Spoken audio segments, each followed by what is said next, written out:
A self-righteous teacher believes she has the right to discriminate against and belittle a student simply because of her race and background. But what she doesn't know is that the student she's targeting is the daughter of the principal. When the truth comes to light, the entire class is left in shock. What happens when power, prejudice, and truth collide in the same classroom? Before diving into the story, let us know where you're watching from. Share your city or country in the comments, and don't forget to subscribe to the channel. Tomorrow we'll bring you another inspiring story, crafted just for you. Stay tuned, because the next chapter will keep you glued to your seat. The story begins. The bell rang, signaling the start of a new day at Westfield High School. Miss Taylor stood at the front of her English class, her stern gaze sweeping over the students as they hurried to settle into their seats. The air in the room grew heavy, a familiar tension that seemed to follow her wherever she taught. As the last few students rushed in, a new face appeared at the doorway.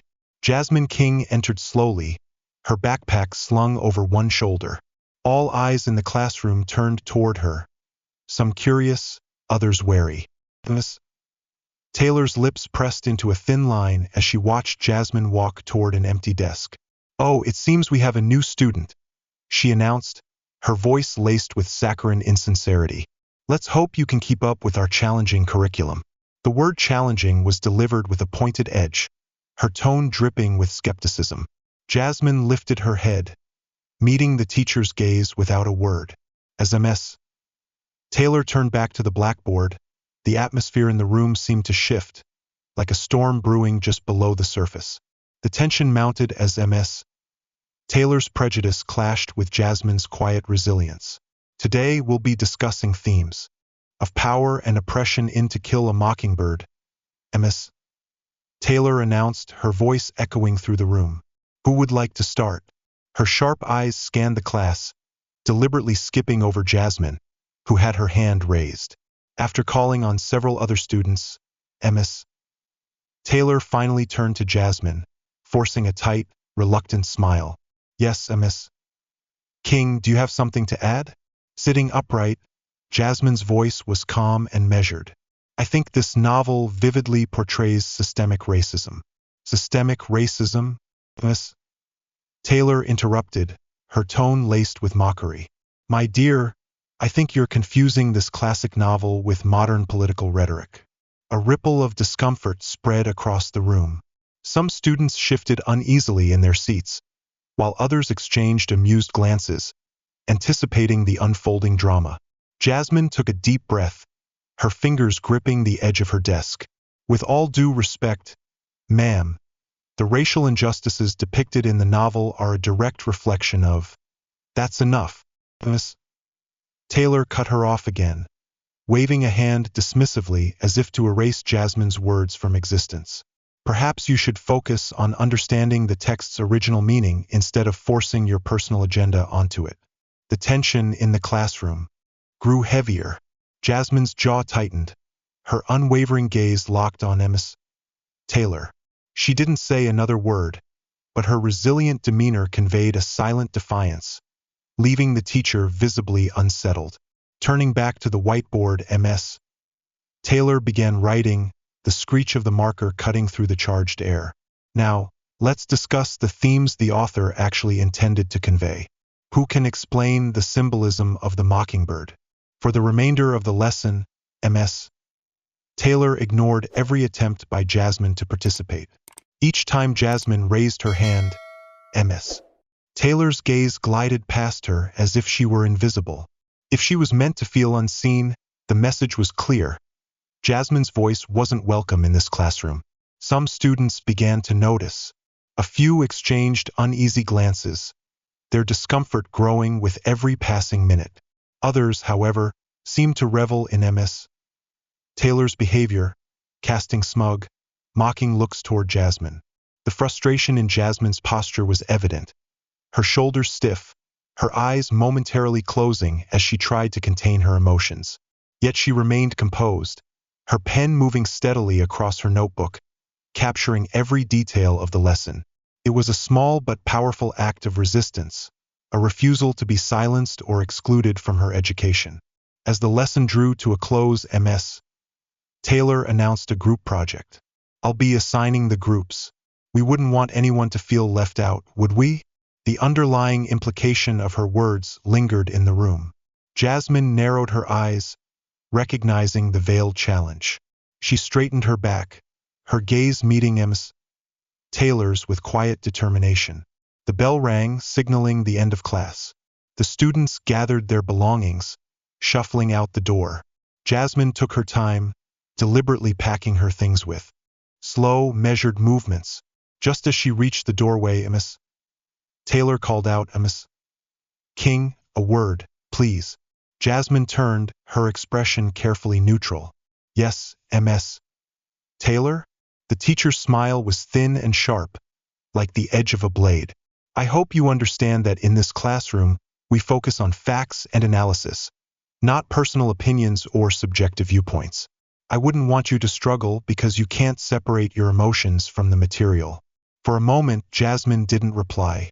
Then, with a calm voice that starkly contrasted the storm churning inside her, she said, I understand perfectly, Ms. Taylor. I look forward to demonstrating my analytical skills in the next discussion. With that, she turned and walked out, leaving Ms. Taylor standing there, a flicker of hesitation crossing her face. In the days that followed, Ms. Taylor's initial hesitation hardened into cold resolve. She was determined to show Jasmine who truly held power in the classroom, no matter the cost. The next week, Jasmine entered the room with her head held high, ready to face whatever came her way. Ms. Taylor stood at the front, her narrowed eyes tracking Jasmine's every move as she took her seat. The air seemed to hum with the anticipation of an impending storm. As the lesson began, Ms. Taylor's focus on Jasmine became unmistakable. Every movement, every word Jasmine spoke, was scrutinized with meticulous intensity. Ms. King, is that chewing gum I see you with? Ms. Taylor's voice sliced through the air, sharp as a knife. Jasmine froze, her hand pausing mid-motion near her mouth. She wasn't chewing gum. No, Ms. Taylor. I was just, don't lie to me, young lady. Spit it out immediately. The teacher's tone dripped with disdain. Her classmates shifted uncomfortably. Some averted their eyes, others watched with a mix of curiosity and apprehension. Jasmine rose slowly, each movement deliberate. She walked to the trash can, pretended to spit out an imaginary piece of gum, and returned to her seat. The silence in the classroom was deafening. Throughout the rest of the lesson, Ms. Taylor's hostility only grew more blatant. She nitpicked everything about Jasmine, from the neatness of her handwriting to the smallest details of her class participation. Sit up straight, Ms. King. This isn't a playground, she snapped, ignoring the fact that Jasmine's posture was no different from her classmates. Jasmine's jaw clenched, her hands gripping her pen tightly to steady herself. She took deep breaths, forcing herself to stay calm as the barrage of criticisms continued unabated. The mood in the classroom began to shift. A few students, like Emily in the front row, cast sympathetic glances toward Jasmine whenever Ms. Taylor's attention was elsewhere. Others, emboldened by the teacher's attitude, smirked and whispered snide comments under their breath. During a group discussion, Jasmine raised her hand to contribute. Well, Ms. King, Ms. Taylor said, her smile icy. Please enlighten us with your unique perspective. Keeping her voice steady, Jasmine began to speak, but she hadn't gotten far before Ms. Taylor interrupted. Excuse me, could you enunciate more clearly? Not everyone can understand certain accents. A shocked murmur rippled through the class. Jasmine's eyes widened, her hands balling into fists beneath the desk. The prejudice that had been lurking in the shadows now stood exposed, raw and ugly for all to see. The bell rang, releasing the students from class, but Ms. Taylor called out, Ms. King, stay behind. We need to discuss your conduct. Jasmine approached the teacher's desk, her heart pounding, though her face remained calm. Ms. Taylor looked up at her, her gaze icy. I hope you understand, Ms. King, that your attitude is becoming a problem. If you can't adapt to the standards of this class, perhaps you should consider finding a more suitable environment. The unspoken message hung in the air, heavy and suffocating. Jasmine drew in a deep breath, her voice low but firm. I understand perfectly, Ms. Taylor. I will continue to do my best, as I always have. As she turned to leave, Ms. Taylor added, "Oh, and Ms. King, don't forget about the group presentation next week. I hope you're adequately prepared." Jasmine nodded, her mind already racing with plans. She knew this presentation would be a turning point. Ms. Taylor would undoubtedly seize the chance to humiliate her in front of the entire class, but Jasmine was determined not to let it happen. The air in the classroom felt heavy with anticipation as Jasmine stepped forward to begin her presentation. She was well aware that Ms. Taylor had likely planned her harshest attack yet. But Jasmine stood tall, ready for whatever was to come. Jasmine took a deep breath, steadying herself as she faced the class. She had spent countless hours preparing for this moment, determined to prove herself despite Ms. Taylor's relentless undermining. Behind her, the presentation slides displayed a meticulously detailed analysis of To Kill a Mockingbird, focusing on themes of racial injustice and moral courage. As Jasmine began her presentation, Ms. Taylor's eyes narrowed, her lips curling into a mocking smile. She watched with the intensity of a predator, tapping her pen rhythmically against her clipboard. The students shifted in their seats, acutely aware of the tension filling the room. Midway through the presentation, Ms. Taylor's expression sharpened, as though she had spotted an opportunity for the final blow. When Jasmine paused to address a question from the class, Ms. Taylor raised her hand with exaggerated politeness, her voice dripping with feigned sweetness. Ms. King, I'm very curious about your choice of analytical focus. Don't you think you're overemphasizing certain aspects of the novel? Jasmine's eyebrows furrowed slightly, but her voice remained calm. I believe the themes of racial injustice are central to understanding the book's message. Oh, I'm well aware of the author's message, Ms. Taylor interrupted, her tone cutting. But I'm more concerned with why you seem unable to evaluate the broader literary merits of the work instead of clinging to your personal biases. A wave of shocked murmurs rippled through the classroom. Jasmine's hands clenched at her sides, the cracks in her composure beginning to show. I don't believe my analysis is biased, Ms. Taylor, Jasmine replied, her voice steady despite the tension. I've supported every point with evidence from the text and academic sources. Ms. Taylor stood abruptly, her chair scraping loudly against the floor. She strode to the front of the room, positioning herself between Jasmine and the class, as though drawing a line of power. Let me make something very clear, Ms. King, she said, her voice hard. Your relentless focus on race is not only misguided but disruptive to the learning environment. Perhaps at your previous school, such narrow interpretations were acceptable, but here we hold ourselves to a higher academic standard. The room fell into a tense silence. Some students stared down at their desks, avoiding Jasmine's gaze. Others looked on in horrified fascination at the teacher's merciless critique. And furthermore, Ms. Taylor continued, her voice rising, your insistence on injecting modern political rhetoric into classic literature is not only inappropriate but indicative of a fundamental misunderstanding of the material. I'm beginning to question whether you're truly capable of keeping up with the demands of this class. Tears glistened in Jasmine's eyes, though she refused to let them fall. She stood her ground, her voice unwavering as she responded. With all due respect, Ms. Taylor, I disagree. The themes of racial injustice in To Kill a Mockingbird remain as relevant today as they were when the book was written. Ignoring them would do a disservice to the author's intentions. Enough, Ms. Taylor snapped, her voice icy. Your attitude is bordering on insubordination. I suggest you take a seat and reflect on whether you're truly prepared to meet the academic standards of this class. Jasmine slowly began gathering her materials, the weight of humiliation pressing heavily on her shoulders. As she turned to return to her seat, a small voice from the back of the room broke the silence. But I think Jasmine's presentation was really good. Taylor spun around, her glare fixed on the speaker. And what do you know about literary analysis, Mr. Peterson? Perhaps you'd like to join MS King in detention so we can discuss your own academic shortcomings? The boy shrank back into his seat, falling silent immediately. Miss Taylor turned back to Jasmine, who stood frozen beside her desk. Well, what are you waiting for?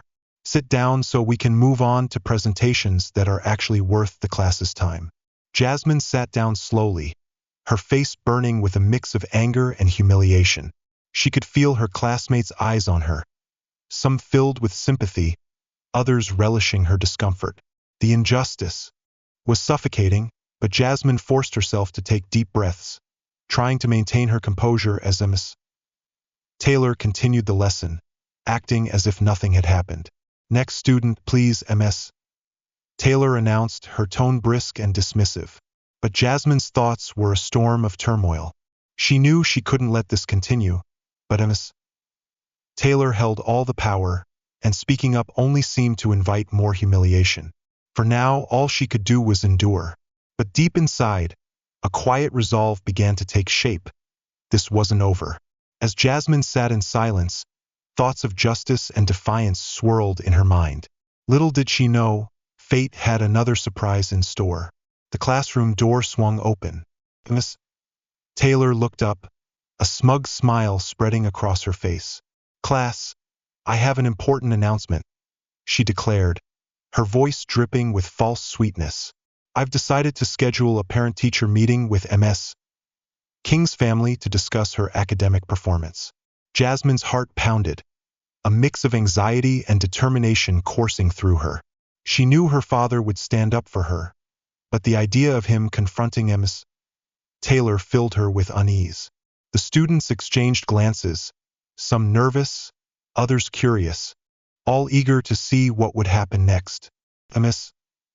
Taylor continued, oblivious to the storm brewing beyond the classroom walls. I've arranged for the meeting to take place immediately after class today. I'm sure her parents will be very interested to hear about her disruptive behavior and subpar performance. The last word had barely left her mouth when the sound of footsteps echoed down the hallway. Steady, purposeful, and growing louder with each step, the sound commanded the attention of everyone in the room. The air seemed to hold its breath as the footsteps drew closer. They stopped just outside the door. A brief pause, heavy with anticipation, hung in the air before a firm knock shattered the silence. Miss Taylor's brow furrowed slightly, irritation flickering across her face at the interruption. Come in, she said curtly, her tone edged with impatience. The door opened to reveal a tall, imposing man in a perfectly tailored suit. His presence filled the room, exuding an air of authority that demanded attention. The man's presence immediately commanded attention, and a wave of realization swept through the students. It was Mr. King, the school principal. Jasmine's eyes widened in shock, a mix of surprise and relief washing over her face. She glanced at Ms.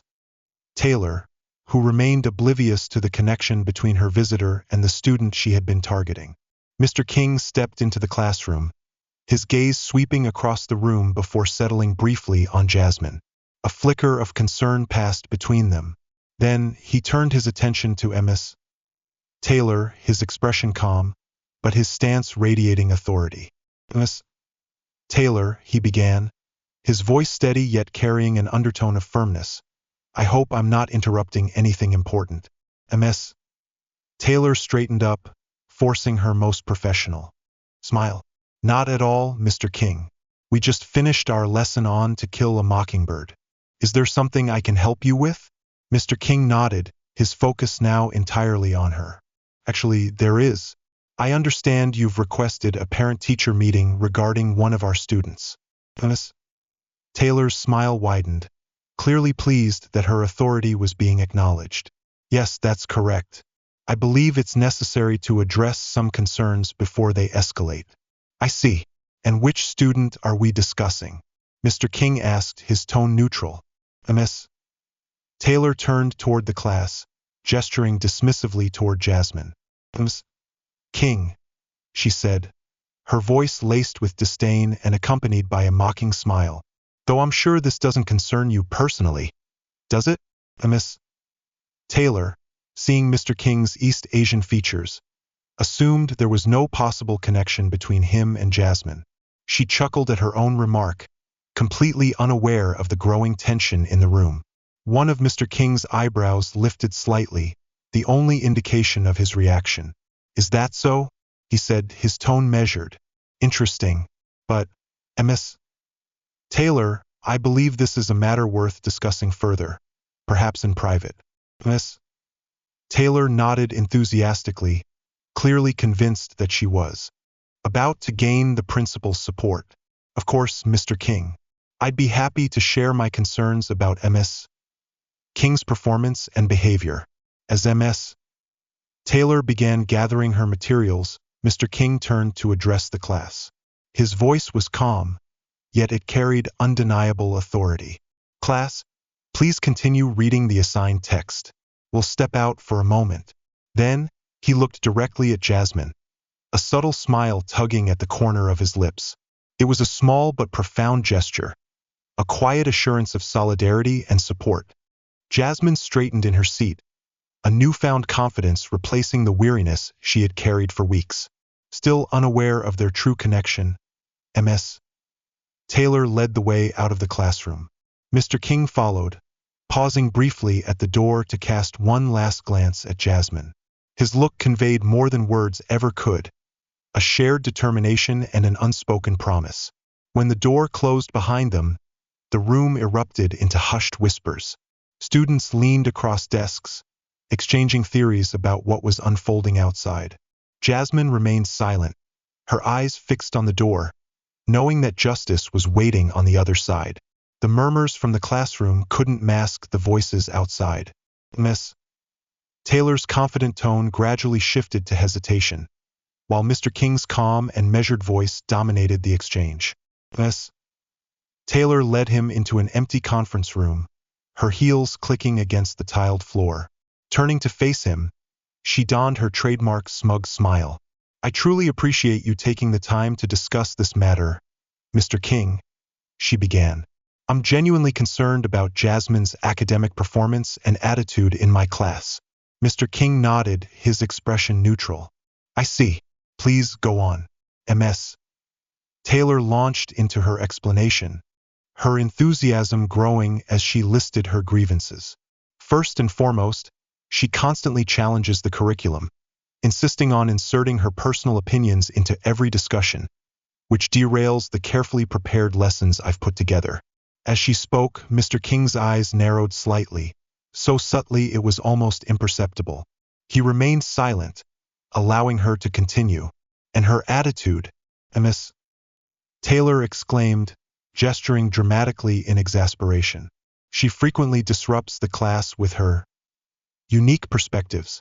Just today, for example, she delivered a presentation that completely missed the point of To Kill a Mockingbird, focusing solely on race while ignoring the broader literary value of the work. Mr. King raised an eyebrow. You believe that focusing on race is inappropriate when discussing a novel centered on a racially charged trial? Ms. Taylor faltered for a moment, caught off guard by the question. Well, I just think we should emphasize universal themes instead of getting bogged down in specific issues. I see, Mr. King replied evenly. And how exactly has Ms. King disrupted your class? Could you provide a specific example? Straightening her back, Ms. Taylor regained her composure. Of course. She constantly raises her hand to challenge the points I present in class. She debates with other students during discussions. And her body language, the way she sits there, exuding defiance. It's clear she doesn't respect authority. As Ms. Taylor spoke, Mr. King's expression grew colder, though his tone remained steady. Ms. Taylor, may I ask, have you considered that what you perceive as defiance might actually be a student practicing critical thinking? Ms. Taylor blinked, momentarily thrown by the question. Well, I suppose I hadn't thought of it that way. But, Mr. King, you must understand, this student simply doesn't fit in at our school. Perhaps her previous educational background wasn't rigorous enough. A different environment might be better suited for her. Mr. King's jaw tightened slightly, though he quickly composed himself. I see. And what leads you to believe Jasmine's previous education was inadequate? Oh, it's obvious, Miss Taylor replied, her tone tinged with condescension. The way she speaks, her fixation on certain topics, it's clear she hasn't been exposed to the standards of excellence we uphold here. For the first time, a glint of steel flickered in Mr. King's gaze. His voice, however, remained measured. Thank you for sharing your perspective, Ms. Taylor. I'd like to continue this discussion, but I think it's time for me to clarify a few things. Mr. King took a deep breath, his calm exterior betraying none of the storm brewing within. Ms. Taylor, he began, his voice steady but heavy with meaning. I think it's time I clarify something for you. Jasmine's prior education was exceptional. In fact, I can personally vouch for it. Ms. Taylor frowned, confusion flickering across her face. I don't understand. How could you possibly know that? Mr. King's eyes locked onto hers, unflinching. I know, he said firmly, because I'm Jasmine's father. The color drained from Ms. Taylor's face as his words sank in. Her mouth opened and closed a few times, but no sound emerged. The self-assurance that had carried her through the conversation evaporated in an instant. You're Ms. Taylor stammered, her eyes wide with a mixture of shock and dawning horror. Mr. King gave a solemn nod. Yes, Ms. Taylor. Jasmine King is my daughter, and I've listened very carefully to everything you've just said about her. Ms. Taylor stumbled back a few steps, gripping the edge of a nearby table for support. The full weight of her actions, the biases she had inadvertently laid bare before her principal and, more importantly, before her father, crashed down on her like a tidal wave. Mr. King, I didn't know. She began, her voice now a faint, trembling whisper. It's clear you didn't, Mr. King replied, his voice heavy with disapproval. But ignorance does not excuse the behavior you've demonstrated.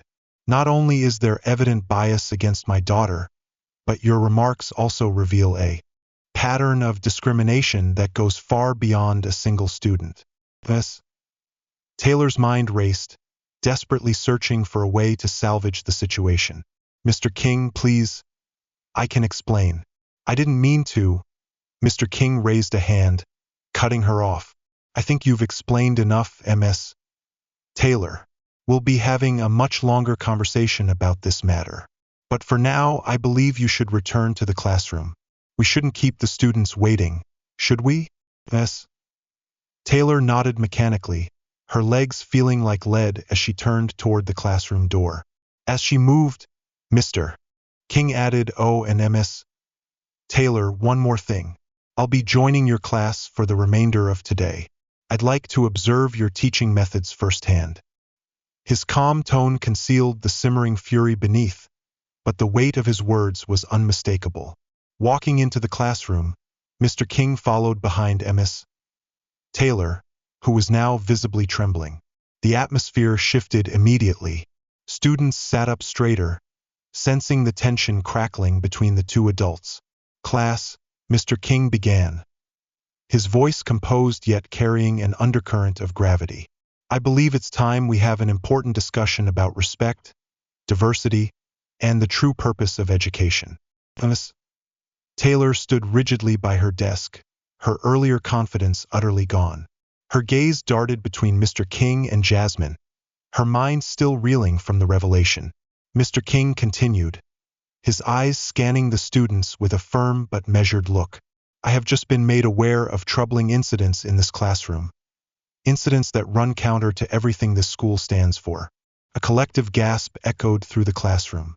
Some students glanced at Jasmine, the pieces of the truth slowly falling into place. Ms. Taylor, Mr. King said, his eyes fixed unwaveringly on the teacher. Can you explain to the class why you felt it necessary to continually demean and belittle one of your students? Miss Taylor's mouth opened and closed, but no words emerged. Mr. King, I never intended what, Miss Taylor? Mr. King pressed, his calm demeanor beginning to fracture. Never intended to make discriminatory assumptions about a student's background? Never intended to dismiss her thoughtful analysis simply because it didn't align with your narrow perspective? The classroom fell into a heavy silence, all eyes on the principal, whose usual calm authority had transformed into a forceful reckoning, exposing the injustices that had simmered beneath the surface for weeks. Let me make this clear, Mr. King continued, his gaze not leaving Miss Taylor. Your treatment of Jasmine and, I suspect, of other students from underrepresented backgrounds is not just unprofessional. It is profoundly harmful. You've created an environment where students feel unsafe to express their thoughts and share their experiences. Miss Taylor tried to interject, her voice trembling. Mr. King, please let me explain. I didn't mean explain what, Miss Taylor? Mr. King cut her off, his patience waning. Explain why you ridicule Jasmine's analysis of To Kill a Mockingbird for highlighting themes of racial injustice? Explain why you repeatedly ignored her attempts to participate in class discussions? Or perhaps you'd like to explain your comment about her prior education being subpar, simply because she didn't conform to your preconceived notions? Miss Taylor's face turned ashen as he laid out her actions. She glanced around the classroom, searching for support, but found only shocked and disapproving faces staring back at her. Turning back to the students, Mr. King spoke again, his voice steady yet carrying a profound weight. Class, I want you to understand something very clearly. Education is not about silencing voices or dismissing perspectives that challenge our own. Education is about expanding our understanding, engaging in respectful dialogue, and learning from diverse experiences. He paused, letting his words settle over the room. A palpable sense of change filled the air, as though an invisible boundary had been irrevocably shifted. Reflect on what you've witnessed in this classroom, Mr. King said, his tone somber but resolute. This is not education. This is discrimination, plain and simple. And it ends today. The tension in the room was almost tangible. A few students shifted uncomfortably in their seats, while others nodded in agreement with Mr. King's powerful words. Jasmine sat silently, her eyes glistening with unshed tears, a mixture of relief and the profound sense of being vindicated at last. Finally, Mr. King's gaze returned to Miss Taylor, who seemed to shrink under his scrutinizing eyes. Her once confident posture was now hunched, her face pale, and her expression a mixture of shame and disbelief. Miss Taylor, your actions have demonstrated a clear pattern of discrimination that goes beyond a single student. This behavior is unacceptable and will be addressed through formal channels. For now, I will take over your class for the remainder of the day. Miss Taylor fumbled awkwardly with her belongings, her movements clumsy and frantic. The weight of the situation seemed to have finally sunk in. As she hurried toward the door, she cast a desperate glance around the classroom, searching for any sign of support, but found only cold, disapproving stares. The room fell into a heavy silence after she left, as if all sound had been drained from the space. Mr. King took a deep breath, regaining his composure before addressing the class again. I apologize that you had to witness what just occurred. However, I believe it's important that we all understand this. Prejudice and discrimination have no place in this school, or anywhere in our society. He stepped toward the front of the classroom, his stance softening slightly. A few students still looked stunned, while others appeared relieved. Some glanced uneasily at Jasmine, guilt weighing heavily in the air for having remained silent during the weeks of injustice. Clearing his throat, Mr. King continued, drawing their attention back. I know this has been a tense and emotional experience for all of you. To help process what happened, we'll be bringing in the school counselor. For now, this class will end early. Please take this time to reflect on what you've witnessed and consider how we can all contribute to creating a more inclusive and respectful environment. As the students filed out, many stopped by Jasmine's desk to offer a few words of support.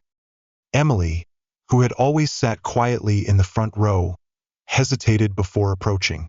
"I'm sorry for not speaking up," she said softly, her voice barely above a whisper, as though speaking louder would make the truth more unbearable. "I knew what was happening was wrong, but I was scared. I promise it won't happen again." Jasmine nodded gently, a small, understanding smile gracing her lips. "Thank you, Emily. Speaking up is hard, but it's how we make things better." Outside the classroom, news of the incident spread quickly. Students gathered in small clusters, whispering in hushed tones. When Jasmine stepped into the hallway with her father, a hush fell over the crowd. For a moment, there was only silence. Then, scattered claps began to break through the stillness. Slowly but surely, the applause grew, rippling across the hallway until it became a resounding wave. Jasmine walked with strength in her stride, her head held high. The fear and isolation she had endured for weeks began to fade, replaced by a sense of empowerment. Her classmates didn't just see her, they recognized her strength and resilience. For the first time, Jasmine felt truly seen. Meanwhile, in the administrative office, Ms. Taylor faced the consequences of her actions. The school board had convened for an emergency meeting, and within a few hours, a decision was reached. When the final bell rang, signaling the end of the school day, Ms. Taylor was escorted out of the building by security, carrying a box of her personal belongings. Students watched from windows and doorways, following the figure of their former teacher as she walked away, bearing the consequences she had created for herself. Ms. Taylor walked slowly toward her car, clutching the box tightly. Her career in education was effectively over. There was no satisfaction in witnessing the scene, only a somber awareness that actions carry consequences. The next morning, as Jasmine walked through the school gates, she noticed a distinct shift in the atmosphere. Students who had once avoided her now greeted her with friendly smiles and waves as they passed in the hallways. Snippets of conversation about diversity workshops and plans for a cultural awareness club reached her ears. When she entered her English class, now led by a substitute teacher, Jasmine was met with warm, supportive gazes from her classmates. The tension that had gripped the room for weeks was gone, replaced by an air of openness and mutual respect. At lunch, Jasmine sat with her peers, feeling for the first time a genuine sense of camaraderie as they eagerly listened to her thoughts on making the school a more inclusive place.